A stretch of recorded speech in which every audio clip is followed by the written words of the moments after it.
송축하라 내 영혼아 거룩하신 주 이름 찬양 내 맘과 정성 다해 주 찬양해 송축하라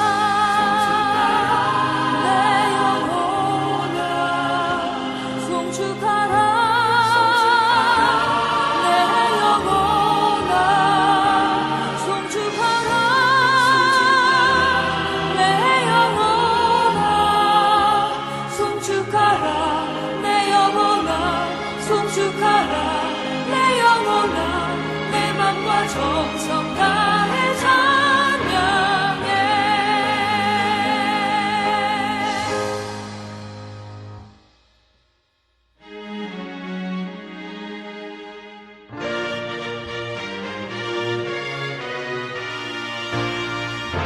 송축하라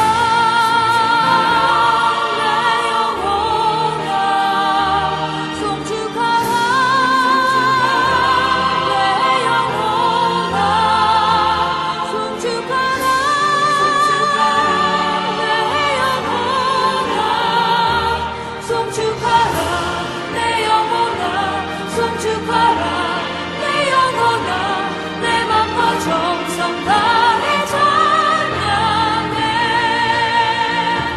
찬양하라 내 영혼아 찬양하라 내 영혼아 찬양하라 내 영혼아 찬양하라 내 영혼아 찬양하라 내 맘과 정성 다해 찬양해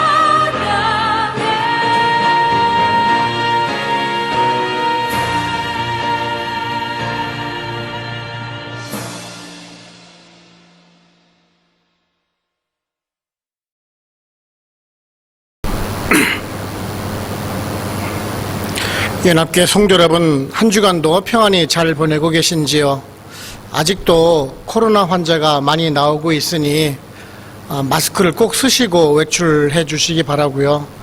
개인 위생에 만전을 기해 주시기 바랍니다. 오늘도 우리가 코로나로 인해서 집에서 온라인으로 예배를 드리지만은요, 그래서 사무엘하 말씀을 살펴보면서 은혜를 나누고 또한 하나님께 영광을 돌리고자 합니다. 지난주까지는 그 통일 왕국의 왕이 된 그 다윗이 그 여부수 족속에 살고 있던 예루살렘을 정복하고 왕국의 수도로 삼고요. 또한 언약궤를 기럇 여아림에서부터 예루살렘으로 옮겨오는 것을 우리가 살펴보았습니다. 이제 오늘의 말씀은 다윗이 나단 선지자를 불러서 이 하나님의 전 그 성전을 짓고자 의견을 피력하는 모습이 기록되고 있습니다. 처음에는 나단 선지자도 이 다윗의 의견에 찬성을 하였습니다마는 그날 저녁에 하나님께로부터 성전 짓는 것을 유보하는 그런 말씀을 듣게 됩니다. 이 성전이 불필요하다라는 것을 말씀하시면서 다윗에 의한 성전 건축이 그 하나님의 뜻이 아님을 밝히신 것입니다. 물론 이 말씀은 다윗의 성전 건축 계획을 완전히 폐기하신 것이 아님을 우리가 알게 됩니다. 다윗에 의한 성전 건축을 반대하신 것이지 그 후손에 대한 건축마저 반대하신 것이 아니었기 때문입니다. 결국 다윗의 아들 솔로몬에 의해서 성전은 건축이 됩니다. 그리고 다윗은 또한 하나님의 말씀에 순종함으로 성전 건축을 위한 그 준비를 하고 또한 후손에 의해서 그 완공된 성전을 차질 없이 이 준비하는 모습을 보여주게 되는 것입니다. 이런 다윗에 대한 그 다윗의 열정으로 말미암아 하나님께서는 다윗 왕권에 대한 아주 놀라운 약속을 해주시는데요. 우리는 이 언약을 다윗 언약이라고 부릅니다. 다윗을 이스라엘의 주권자로 삼는다는 그런 개인적인 축복임은 물론이고요. 그 후대에 이르기까지 나라를 견고하게 해주실 것을 약속해주고 계십니다. 그리고 또한 그 후손으로 하여금 성전을 건축하게 하고 그 후손들이 범죄하면은 징계하실 것이지만은 왕위는 뺏지 않을 것이다라는 그런 약속을 해주게 됩니다. 우리들이 알다시피 다윗 왕국은 주전 586년 바벨론에 의해서 종말을 구하게 됩니다. 하지만 그것으로 하나님의 말씀, 이 유다 왕국이 아예 없어진 것은 결코 아닌 것입니다. 이 다윗의 후손, 이 예수 그리스도가 오셔서 메시아 또한 영원한 왕으로 우리들에게 또한 오셨던 것입니다. 즉 하나님의 말씀은 1.1획도 어긋나지 않고 또한 신실하게 이루어짐을 우리가 알 수가 있습니다. 오늘은 이러한 내용을 살펴보면서 우리들에게 어떤 은혜를 주는지 한번 알아보도록 해보겠습니다. 첫째는요, 아무리 선한 뜻이라도 하나님의 정한 때가 되어야 이루어진다라는 것입니다. 오늘 말씀 5절을 보시면은 가서 내 종 다윗에게 말하기를 여호와께서 이와 같이 말씀하시되 네가 나를 위하여 내가 살 집을 건축하겠느냐라고 말씀을 하고 있습니다. 다윗이 이 나단 선지자에게 하나님의 전, 이 성전 건축할 것을 그 계획을 상의를 하였습니다. 나단 선지자 역시 또한 그 다윗에게 그 마음에 합한 대로, 다윗의 마음에 합한 대로 행하라라고 말하였습니다. 그런데 그날 밤 나단 선지자에게 하나님께서 나타나셔서 말씀을 하고 계십니다. 이 성전 건축에 대한 그 하나님의 뜻을 내보이신 것입니다. 1절을 보시면은 이때가 평안히 살게 하신 때라고 기록을 하고 있는데요. 우리가 지난번에 살펴봤던 6장, 즉 그 언약궤가 예루살렘 성으로 들어오는 그 장면 바로 뒤에 기록이 되고 있기 때문에 바로 그 사건 뒤에 있던 연이은 사건이라고 우리가 생각하실 수가 있는데요. 이 언약궤에 대한 주제를 기록함에 있어서 그 연관이 되기 때문에 6장에 의해서 바로 기록을 하였을 것입니다.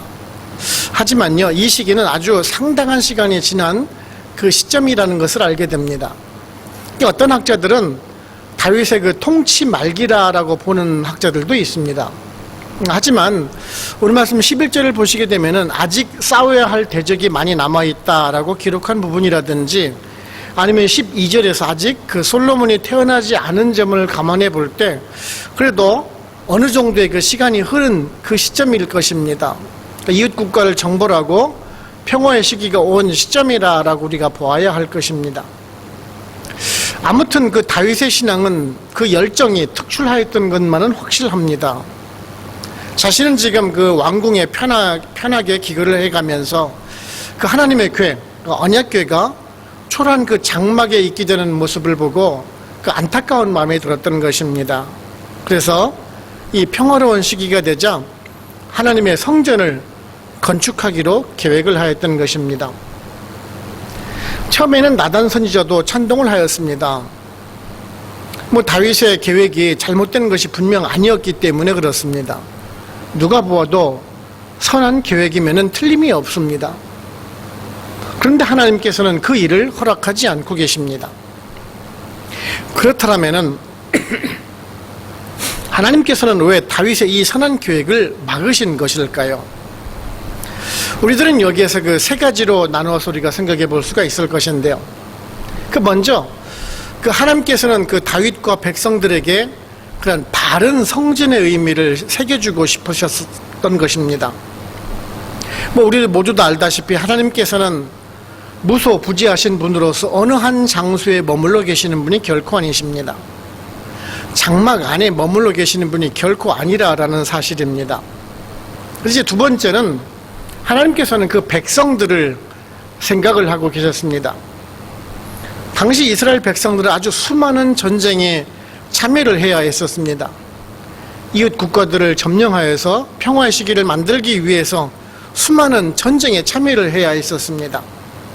그런데 이제 그 전쟁의 피로도 가시기 전에 성전을 짓는다라고 백성들을 동원한다라면은 그 백성들의 고통이 배가 될 것이 분명하기 때문에 그렇습니다. 그래서 다윗 역시 또한 자신이 그 성전을 건축하지 않고 그 솔로몬이 건축을 할 수 있도록 그 필요한 자재를 준비하는데 힘을 쓸 수 있는 그런 시간적인 여유를 가질 수가 있었던 것입니다. 그리고 세 번째 마지막으로 다윗에게는 치명적인 약점이 있었습니다. 그것은 역대상 22장 8절에서 말씀을 하고 있는데요. 다윗이 전쟁을 치르는 동안 너무 많은 피를 흘렸던 사실을 기록을 하고 있습니다. 평화와 은혜를 상징하는 그 성전이 전쟁의 피 흘림 속에서 이루어지는 것을 하나님께서는 원치 않으셨던 것입니다. 즉 평강의 사람에 의해서 성전이 세워져야 함을 말씀하고 있는 것입니다. 바로 이러한 이유로 인해서 하나님의 성전 건축이 연기되고 있는데요. 우리는 이러한 모습을 보면서 또한 교훈을 얻을 수가 있어야 합니다. 오늘날 우리가 꼭 성전에서만 예배드리는 것만이 올바른 예배일까요? 한국에서는 그 대면 예배만을 주장하면서 정부에서 코로나로 인한 그런 예배 제한 조치를 비난하는 분들이 계시곤 하는데요. 물론 그 열정은 이해가 됩니다. 하지만 다른 방법을 통해서 예배 드릴 수 없나 또한 고민을 해봐야 하는 것입니다. 또한 어떤 교회에서는 무리한 성전 건축을 하다가 결국에는 파산하는 교회를 본 적이 있는데요. 성도들이 교회 은행에 보증을 서고 은행에서 대출을 받아서 성전 건축을 하는 교회도 본 적이 있습니다. 물론 성전을 건축하겠다라는 그런 열정은 매우 칭찬받아서 마땅한 일입니다.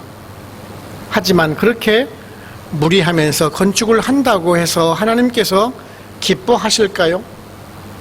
그리고 또한 만일 부정한 방법을 통해서 건축한 그 일이 있다라면 또한 하나님께서 좋아하실까요? 결코 아닐 것입니다. 우리가 아무리 선한 뜻을 가지고 있다 할지라도 그 방법이 무리가 있고 옳지 못한 방법이 조금이라도 있다라면 분명 하나님께서는 그 일을 막으실 것이고 보류하실 것이다 라는 사실입니다. 우리들이 계획하는 모든 일이 또한 그렇습니다. 아무리 선한 일이라 할지라도 하나님께서 이루어주시지 않는다고 원망하시지 말기를 바랍니다. 하나님께서는 우리 손이 아닌 다른 계획을 통해서 이루실 것이기 때문에 그렇습니다. 예레미야가 3장 25절 26절을 보시게 되면은요, 기다리는 자들에게나 구하는 영혼들에게 여호와는 선하시도다. 사람이 여호와의 구원을 바라고 잠잠히 기다림이 좋도다라는 그 말씀 기억하시고요. 이런 다윗과 같이 하나님의 뜻을 기다리면서 준비하는 삶을 살아갈 수 있는 또한 우리 여러분들 되시기를 바랍니다.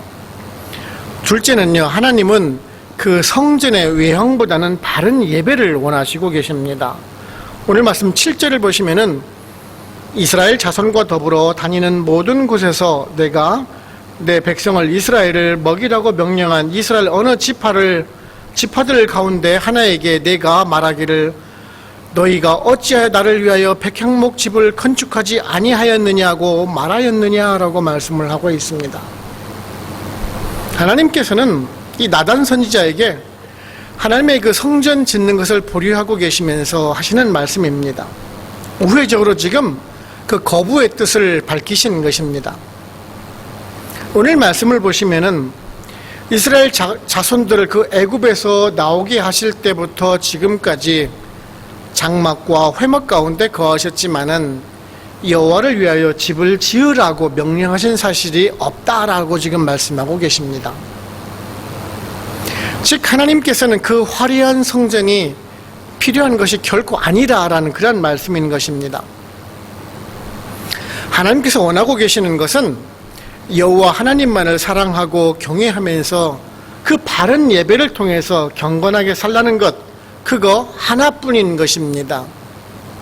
그렇습니다. 세상의 주관자이시고 모든 것을 다 소유하고 계신 분이 더 이상의 무슨 거하실 곳이 필요하시겠습니까? 하나님께서 거주하실 곳이 없으셔서 그런 집을 원하시겠느냐라는 것입니다. 하나님께서는 그러한 외형적인 화려한 건물을 원하시고 계시는 것이 결코 아니라라는 점입니다.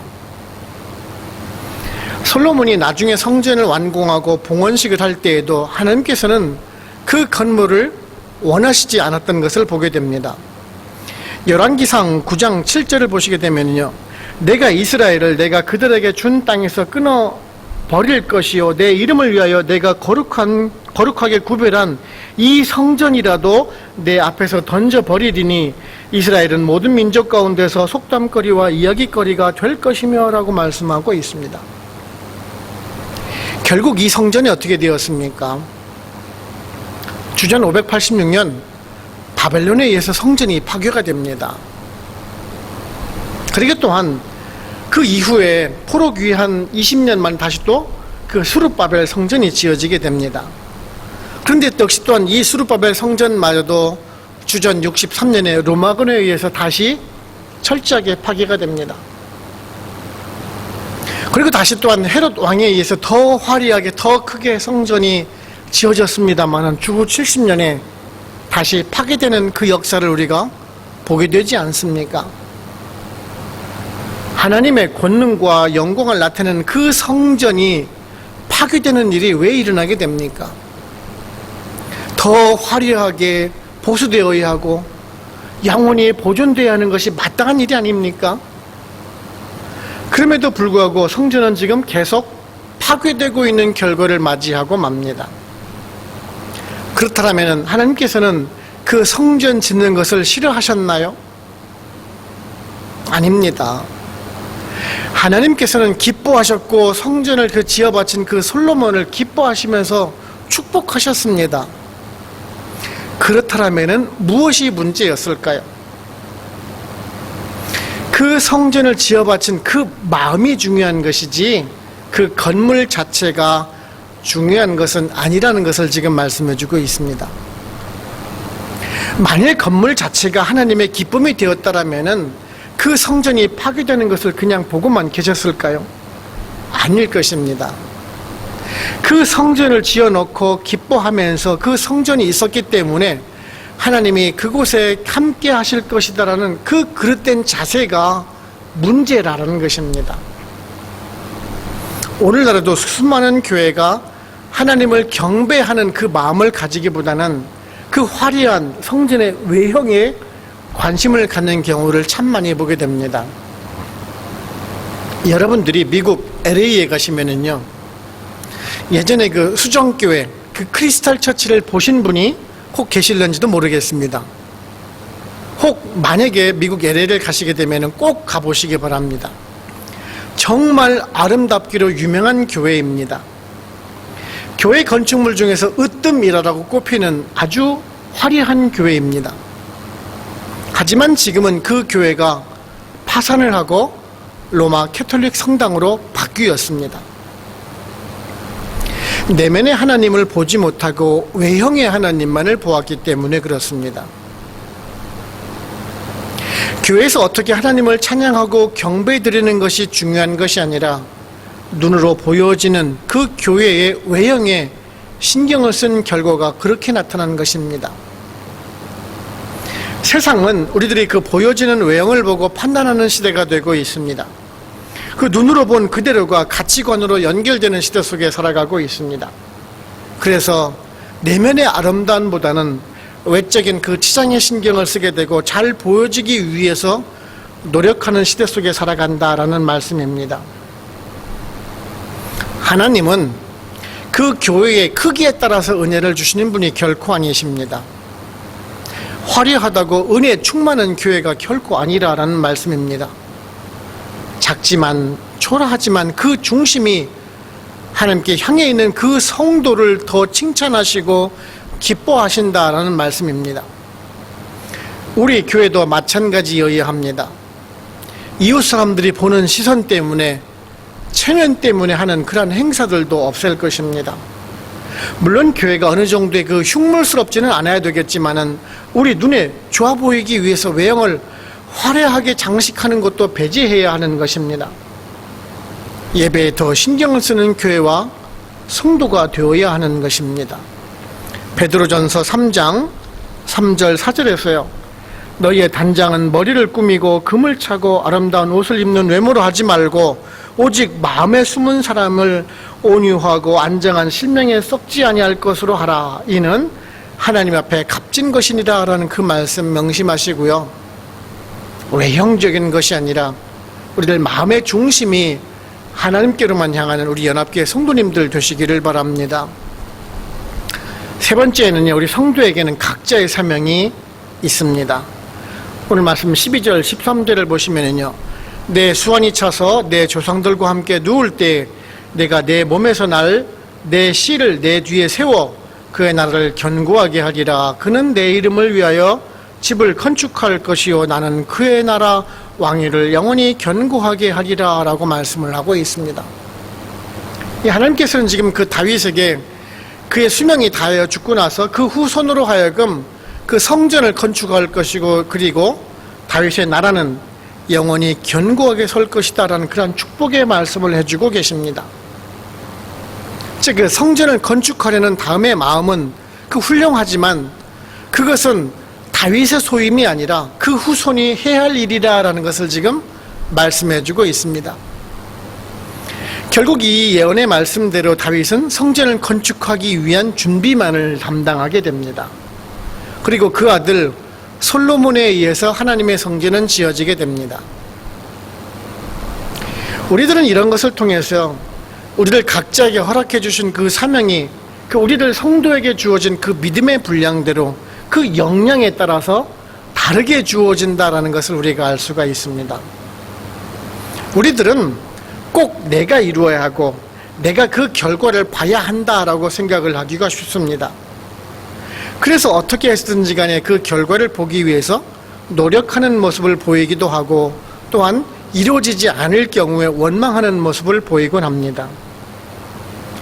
내가 이런 선한 일을 계획을 했고 최선을 다해서 노력을 했는데 왜 결실을 못하게 하십니까? 라고 원망을 하기도 합니다.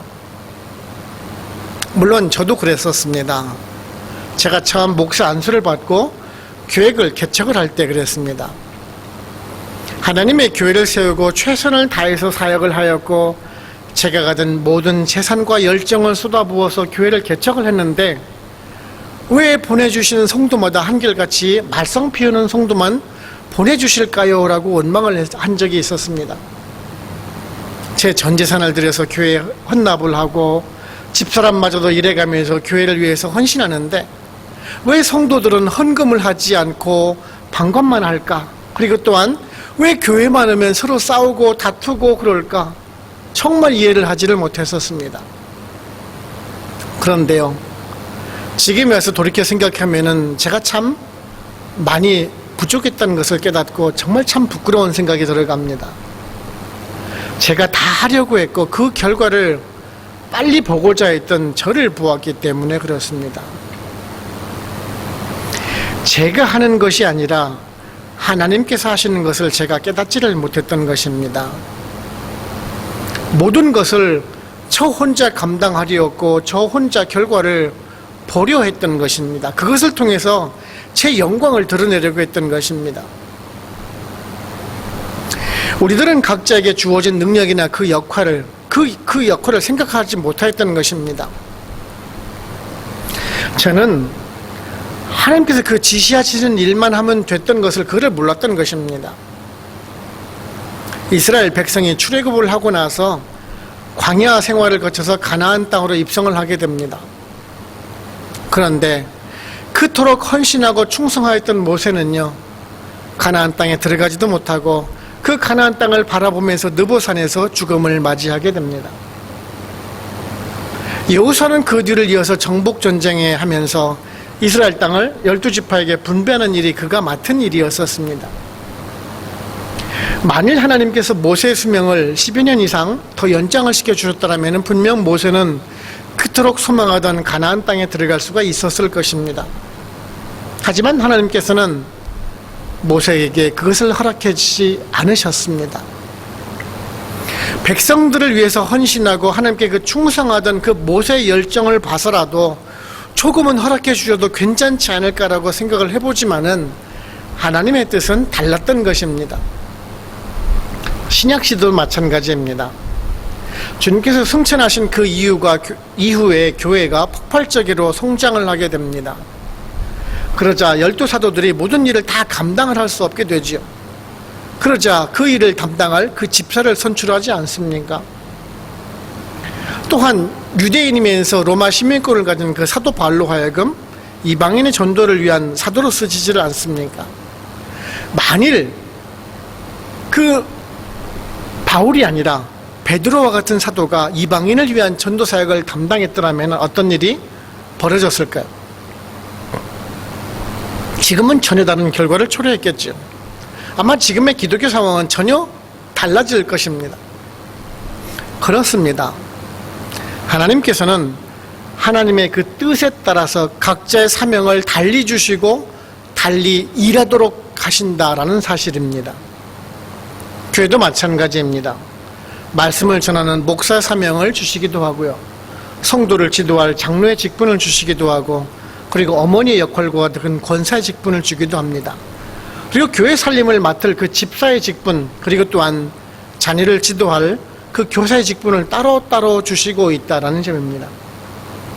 그래서 한 성령, 한 교회 안에서 부르심을 받았다 할지라도 각자에게 다른 은사와 능력을 허락하심으로 말미암아 그 힘을 합쳐서 예수 그리스도의 몸된 교회를 세워나가도록 인도하고 계시다라는 점입니다. 이것은 매우 중요합니다. 그래서 상호 존중을 해가면서 서로를 인정하고 서로 간에 위에서 기도해가면서 도와줌으로 연합된 교회를 섬겨나갈 수가 있는 것입니다. 에베소서 4장 11절 12절에서요. 그가 어떤 사람은 사도로, 어떤 사람은 선지자로, 어떤 사람은 복음 전하는 자로, 어떤 사람은 목사와 교사로 삼으셨으니 이는 성도를 온전하게 하여 봉사일을 하게 하며 그리스도의 몸을 세우려 함이라 라는 그 말씀 우리 모두 다 명심하시고요. 각자의 맡은 사명에 충실하여서 그리스도의 몸을 이루어내시는 우리 여러분들 되시기를 바랍니다. 결론적으로 말씀을 드리면은요, 다윗은 하나님의 성전을 세워서 백성들로 하여금 그 신정 왕국의 기반을 세우고자 하였습니다마는 하나님께서는 그 다윗의 때에는 허락을 하시지 않으셨습니다. 하지만 하나님께서는 이 다윗의 집을 영원히 보존하시고 그 왕권이 견고할 것을 언약하는 모습을 보실 수가 있습니다. 실로 다윗과 이스라엘 그 왕으로서 영원히 그 왕권을 보장받는다고 하니까 이 얼마나 큰 은혜겠습니까? 다윗은 하나님께로부터 어느 누구보다도 더 큰 은혜를 받은 사람이라고 해도 과언이 아닐 것입니다. 그렇다면은 다윗이 그렇게 하나님의 은혜를 받은 그 원인이 어디에 있습니까? 그 하나님의 특별한 은혜를 다윗만 받은 사람입니까? 여러분, 어떤 특별한 사람만 그런 하나님의 은혜를 받고 누리는 것은 결코 아닙니다. 이 하나님의 복은 성도인 사람이라면 누구나 다 받아 누릴 수가 있습니다. 하나님만 바라보면서 하나님을 위하는 사람에게는 누구나 놀라운 복으로 갚아주신다라는 사실입니다. 즉, 삶의 우선순위를 하나님께 두는 사람이 복을 받는다라는 말씀입니다. 요즘 우리들은 코로나로 인해서 정말 힘든 시기를 보내고 있습니다. 그래서 교회보다는 그 예배보다는 지금 살고 있는 그 현실에 치여서 생활하고 있는 분들이 정말 많이 있는 것을 보게 됩니다.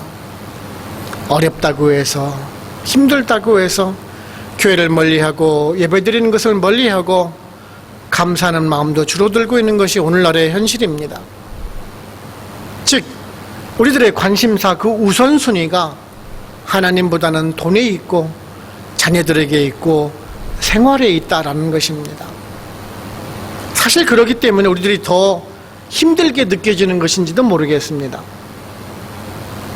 하나님의 의를 구하기 전에 부족한 물질, 그 경제적인 어려움을 이겨내보고자 애만 쓰고 있는 그런 현실이 아닌가 싶습니다. 여러분, 우선순위를 먼저 하나님께 두시기 바랍니다. 먼저 하나님의 나라와 의에 관심을 두시기 바랍니다. 그러면 하나님께서 우리들의 필요를 아시고 모든 것을 더해 주실 것입니다. 우리가 생각하는 것 이상으로 놀라운 복으로 더해 주실 것이다 라는 말씀입니다. 우리 연합교회 성도님들도 이러한 다윗과 같이 오직 여호와 하나님만을 바라보면서 의지하는 생활을 통해서 우리가 비록 지금은 힘들고 어려운 시기를 보내고 있지만은 주님 주시는 지혜로 말미암아 잘 이겨나가시고 끝내는 복을 받아 누리실 수 있는 우리 연합교회 성도님들 모두 다 되시기를 주님의 이름으로 축원을 합니다. 기도하시겠습니다. 하나님 아버지, 오늘도 말씀을 통해서 저희들에게 교훈해 주시니 감사를 드립니다. 다윗이 평화의 시기에 자신은 좋은 백향목 궁에 살면서 여호와의 전 이 언약궤는 장막에 거하고 있는 사실이 정말 안타까워서 성전을 짓고자 하였습니다마는 하나님께서는 그 다윗의 때가 아닌 솔로몬의 시기에 이루실 것을 말씀하시는 것을 우리가 살펴보면서 우리들의 믿음과 또한 신앙을 점검해 봅니다. 우리들은 우리들의 때에 우리들의 힘으로 이루어 보려고 하고 이루어지지 않으면 원망하고 또한 한탄을 하곤 합니다. 열정과 헌신의 마음으로 그 마음을 가지고 있지만 하나님의 때를 기다리지 못하고 있는 그러한 경우를 참 많이 보곤 합니다. 하나님께서는 하나님의 때와 방법이 있는데 우리들은 그것을 살피지 못하고 내 뜻과 내 생각, 내 방법만 고집하고 있는 우리들은 혹 아닌지요?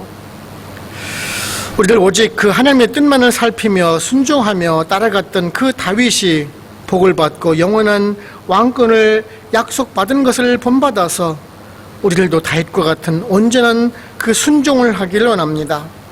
우리들의 삶의 우선순위가 생활이 아니라 그 자녀가 아니라 돈이 아니라 온전히 세상을 주관하시는 그 하나님의 존재를 깨달아서 온전히 맡기는 그 삶을 통해서 다윗과 같은 축복을 받으며 놀라운 은혜를 경험할 수 있는 우리 연합교회 성도님들 모두 다 될 수 있도록 성령님 인도하여 주시옵소서.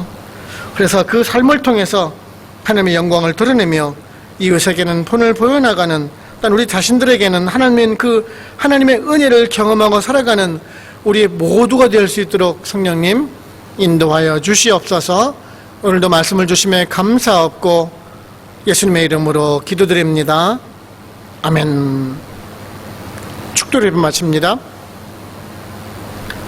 지금은 우리를 구원하시는 예수 그리스도의 은혜와 하나님 아버지의 크고 크신 사랑하심과 성령님의 인도하시고 역사하시고 우리와 교통하심이 파라과이 한인연합교회 모든 성도님들과 그들의 가정과 직장, 사업체, 그리고 선교지와 연합교회 위에 지금으로부터 영원토록 함께 없으기를 간절히 축원하옵나이다.